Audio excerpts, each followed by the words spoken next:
बिस्मिल्लाहिर्रहमानिर्रहीम, अस्सलाम वालेकुम। मैं फैज़ान रिजवी और आप मेरे यूट्यूब चैनल और फेसबुक पेज देख रहे हैं। आज 30 सितंबर 2023 है, दिन है जी सैटरडे हफ्ते का। यूरोप के अंदर रशिया तर्ज के एक और ऑपरेशन की तैयारियां ऑलमोस्ट मुकम्मल हो चुकी हैं और ये तनाज़ा भी मैं आपको बता दूं कि सर्बिया और कोसोवो का जो तनाज़ा है वो भी ऑलमोस्ट रूस और यूक्रेन के तनाज़े से मिलता जुलता है। थोड़ा सा फ़र्क है और वो फ़र्क ज़्यादा ख़तरनाक इसलिए है क्योंकि यहाँ पर सर्बिया और कोसोवो के तनाज़े के अंदर नेटो की डायरेक्ट इन्वॉल्वमेंट है, रशिया की इनडायरेक्ट है और नेटो की डायरेक्ट इन्वॉल्वमेंट है। अब आप सोचेंगे कि यूक्रेन के अंदर भी नेटो की डायरेक्ट ऑलमोस्ट डायरेक्ट इन्वॉल्वमेंट है, लेकिन यहाँ पर मैं आपको बता दूँ कि कोसोवो के अंदर नेटो की 27 ममालिक के जो फौजी हैं वो कोसोवो के अंदर दिहाइयों से तैनात हैं।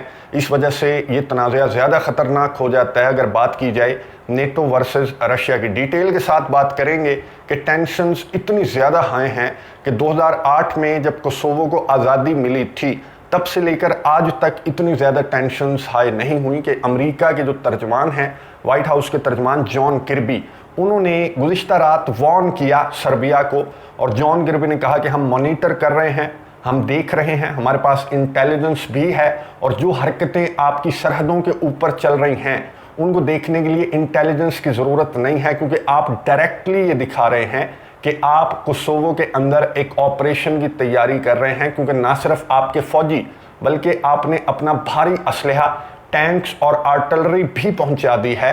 सर्बिया ने कोसोवो के बॉर्डर्स पर टैंक्स और आर्टिलरी भी पहुंचा दी है। तो जॉन किर्बी, अमेरिका के तर्जमान, ने वार्न किया सर्बिया को कि अपना असलहा, अपने फौजी कोसोवो की सरहदों से पीछे हटा लो क्योंकि अगर तुम आगे बढ़ोगे तो आगे तुम्हारा सामना नेटो के फौजियों से होगा। मैंने आपको बताया कि नेटो के फौजी कोसोवो के अंदर तैनात हैं कोसोवो की आज़ादी के बाद से, और अब इन फौजियों की तादाद में जो सर्बिया की हरकतें हैं वो देखते हुए अमेरिका के तर्जमान ने कहा कि हमने नेटो के फौजियों की तादाद में इजाफे के अहकामात जारी कर दिए हैं। इन एनी केस कि अगर सर्बिया ऑपरेशन कंडक्ट करने लगेगा कोसोवो के अंदर तो आगे नेटो के फौजी मुकम्मल तौर पर तैनात होंगे। अब नेटो के जो ब्रिटिश फौजी हैं, रॉयल फोर्स के जो फौजी हैं, उनको रवाना किया गया है कोसोवो के अंदर कि जाकर अपने नेटो के भाइयों को ज्वाइन कर लो कि इन एनी केस अगर सर्बिया ऑपरेशन कंडक्ट करने लगता है कोसोवो के अंदर तो हम मुकम्मल तौर पर तैयार हैं। अब सर्बिया ने कोसोवो के अतराफ अपनी फ़ौजियों को और भारी असलहे को तैनात क्यों किया? सबसे बड़ा सवाल ये है, सर्बिया को कोई बैठे बैठे ख्याल तो नहीं आया कि चलो आओ कोसोवो के अंदर ऑपरेशन कंडक्ट करते हैं, ऐसा नहीं है।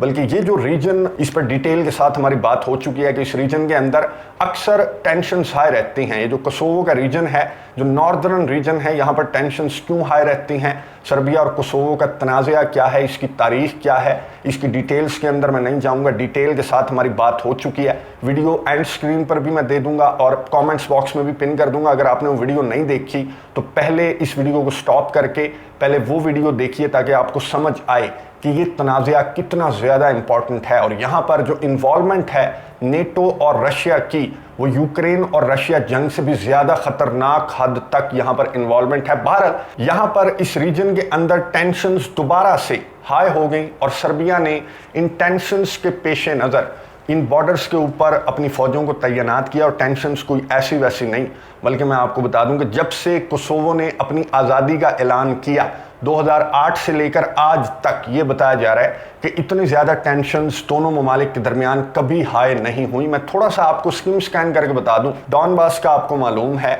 जिस तरह से रशिया को डॉनबास और डॉनबास में रहने वाले एथनिक रशियंस अजीज़ हैं, उसी तरह से सर्बिया को कोसोवो के इस नॉर्दर्न रीजन के अंदर रहने वाले जो सर्ब्स हैं वो बहुत ज़्यादा अजीज़ हैं। और 90% से ज़्यादा इस रीजन के अंदर सर्ब्स रहते हैं क्योंकि सारे का सारा एक दौर के अंदर किंगडम ऑफ सर्बिया हुआ करता था। बहरहाल इसकी लंबी चौड़ी तारीख है, मैं आपको बता चुका हूँ कि उस तारीख के अंदर मैं नहीं जाऊँगा। तो यहाँ पर इस रीजन के अंदर टेंशन्स हाई हो गई गुज़िश्ता हफ्ते जब एक कोसोवन पुलिस एहलकार को मुसल्लह लोगों ने मार दिया। फिर जो कोसोवो की पुलिस है उन्होंने ऑपरेशन कंडक्ट किया और 30 लोगों को जो कि मुसल्लह थे और उन्होंने सर्बिया के यूनिफॉर्म पहन रखे थे, यानी कि वो सर्बिया के फौजियों के यूनिफॉर्म उन्होंने पहन रखे थे और उनके खिलाफ कोसोवो की पुलिस ने ऑपरेशन कंडक्ट किया इसी रीजन के अंदर। और उनमें से 3 तो मारे गए लड़ाई के दौरान, बाकियों को गिरफ्तार कर लिया कोसोवो की पुलिस ने और कुछ फरार होने में कामयाब हो गए। तो ये कहानी हुई, ये किस्सा हुआ और इसका इल्ज़ाम कोसोवो ने किस पर डाला? जाहिर है कि कोसोवो ने इसका इल्ज़ाम डाला सर्बिया के ऊपर और ये कहा कि सर्बिया ने अपने मुसल्ला लोगों को भेजा था इस रीजन के अंदर टेंशन्स को एक मरतबा फिर से हाइप देने के लिए और एक ऑपरेशन कंडक्ट करने का बहाना ढूंढने के लिए सर्बिया की जानिब से अपने मुसल्ला लोगों को यहाँ पर भेजा गया था और हमने सक्सेसफुली ऑपरेशन कंडक्ट किया और हमने इन लोगों के इरादों को खाक में मिला दिया। यहाँ पर जो पुलिस एहलकार मरा था कोसोवो का, उसके लिए कुछ सेरेमनीज भी कंडक्ट की गई और बहुत ज़्यादा स्टेटमेंट्स जो हैं वो कोसोवो की जानिब से अभी भी सामने आ रही हैं। जो कोसोवो की प्रेसिडेंट हैं विजोसा उस्मानी, उन्होंने क्या कहा ये सुनिए, उसके बाद बात करते हैं। It was a terrorist attack and equally so an act of aggression by the side of Serbia against the Republic of Kosovo, against our sovereignty and territorial integrity. This is a reality that needs to be taken extremely seriously by everyone that truly wants peace and stability in this region. So I would say the motives of Vučić and the leadership of Serbia are territorial claims against the Republic of Kosovo.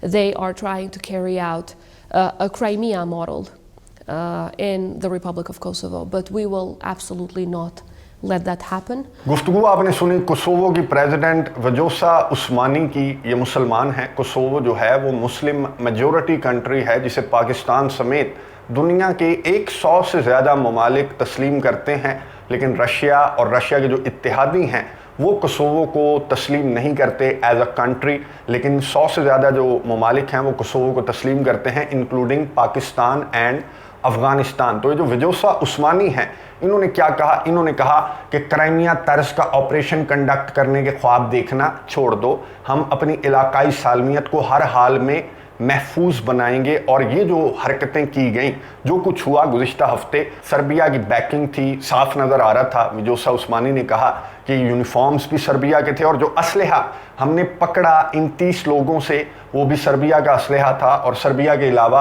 और कौन हो सकता है कि इस तरह की हरकतें कोसोवो के इस रीजन के अंदर, और भला किसका फ़ायदा है? सर्बिया के अलावा कोई नहीं था। उन्होंने मुकम्मल तौर पर सर्बिया को मुर्द इल्ज़ाम ठहराते हुए कहा कि हम अपनी इलाकाई सालमियत की हिफाजत करना जानते हैं क्योंकि हमारे पास नेटो के फ़ौजी हैं, वरना सर्बिया और कोसोवो का अगर मिलिट्री कंपैरिजन किया जाए, मैं करके आपको किसी एक सेपरेट वीडियो के अंदर दिखाऊंगा, तो सर्बिया और कोसोवो का मिलिटरीली कोई कंपैरिजन नहीं है। सर्बिया बहुत ज़्यादा ताकतवर है कोसोवो से, लेकिन कोसोवो के अंदर चूँकि नेटो के फ़ौजी मौजूद हैं और नेटो की पूरी इन्वॉल्वमेंट कोसोवो के अंदर है, इस वजह से कोसोवो की जो प्रेसिडेंट हैं उनकी टोन बहुत ज़्यादा कॉन्फिडेंट है और ये खातून बहुत ज़्यादा डेयरिंग और कॉन्फिडेंट किस्म की खातून है जिन्होंने क्राइमिया तर्ज के ऑपरेशन से बाज रहने का कहा सर्बिया को। और जो कोसोवो के प्राइम मिनिस्टर हैं उन्होंने मीडिया से गुफ्तगू करते हुए कहा कि यहाँ पर सिर्फ रशिया तर्ज के ऑपरेशन की तैयारी नहीं हो रही, बल्कि पीछे भी पूरा रशिया है।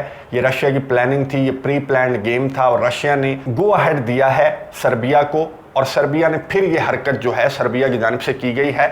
रशिया की बैकिंग और रशिया के गो अहेड के बगैर सर्बिया इस तरह की हरकत, जो कोसोवो के प्राइम मिनिस्टर हैं उन्होंने कहा कि रशिया के बगैर सर्बिया इस तरह की हरकत नहीं कर सकता।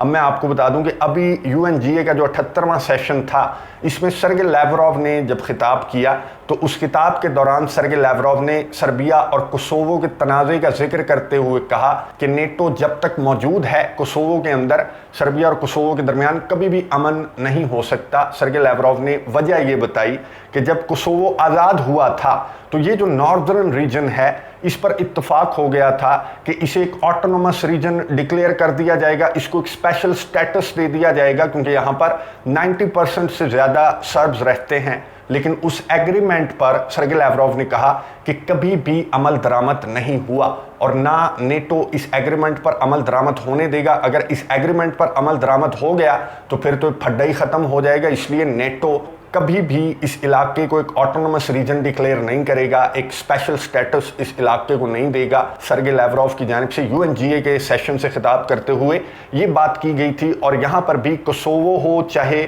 जो अमेरिका नेटो ममालिक हों वो इसी तरह की बातें कर रहे हैं कि सर्बिया रशिया के गो अहेड के बगैर इस तरह से इतने बड़े ऑपरेशन की तैयारी कोसोवो के अतराफ नहीं कर सकता।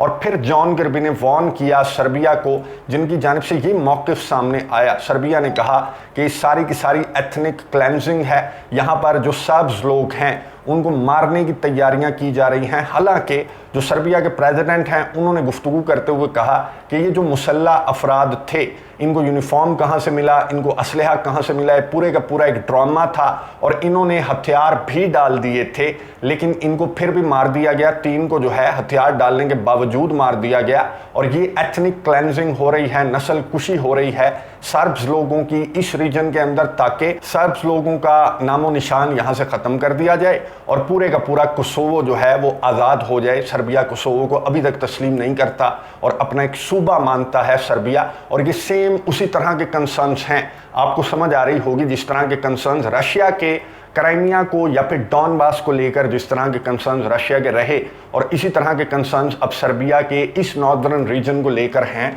और उसी तरह की तैयारियां सर्बिया की जानिब से भी की जा रही हैं। कोसोवो के अतराफ एक ऑपरेशन की तैयारी, जिस पर वॉर्न किया है जॉन किर्बी ने, व्हाइट हाउस के तर्जमान ने वॉर्न किया और ये कहा कि अपनी फौजें वापस भेज दो, अपना असलहा वापस भेज दो। अगर तुम आगे बढ़ने की कोशिश करोगे या फिर ऑपरेशन कंडक्ट करने की कोशिश करोगे कोसोवो के अंदर, कोसोवो के इस रीजन के अंदर, तो फिर आगे तुम्हारा सामना होगा नेटो की अफवाज से। और उनकी तादाद भी मैंने आपको बताया कि नेटो ने उनकी तादाद भी बढ़ा दी है, क्योंकि सर्बिया का मूड पूरा वैसा ही नज़र आ रहा है जिस तरह से रशिया ने पहले मिलिट्री ड्रिल्स का आगाज़ किया था और यूक्रेन के बॉर्डर पर अपनी फौजें पहुंचा दी थी। रशिया ने तो खैर मिलिट्री ड्रिल्स के बहाने पहुंचाई थी। यहाँ पर सर्बिया ने बिल्कुल ओपनली अपनी फौजें यहाँ पर तैनात की हैं और इन्हीं कंसर्न्स के पेश नज़र तैनात की हैं कि इससे पहले कि इस रीजन के अंदर एथनिक क्लेंजिंग अपने अंजाम तक पहुंचे, नस्ल कुशी हो, सर्ब्स को ख़त्म कर दिया जाए, इससे पहले हम ऑपरेशन कंडक्ट करेंगे और इस रीजन को अपने अंदर, सर्बिया के अंदर शामिल कर लेंगे। डिटेल्स मैंने आपके सामने रख दी। और इस वक्त जब मैं वीडियो रिकॉर्ड कर रहा हूँ तो सुर्खियों के अंदर है ये तनाज़ा, और सर्बिया की जानिब से अभी तक अपनी फ़ौजों को या फिर जो भारी असलहा सर्बिया ने पहुंचाया है कोसोवो के बॉर्डर पर, उस असलहे को भी वापस नहीं भेजा गया।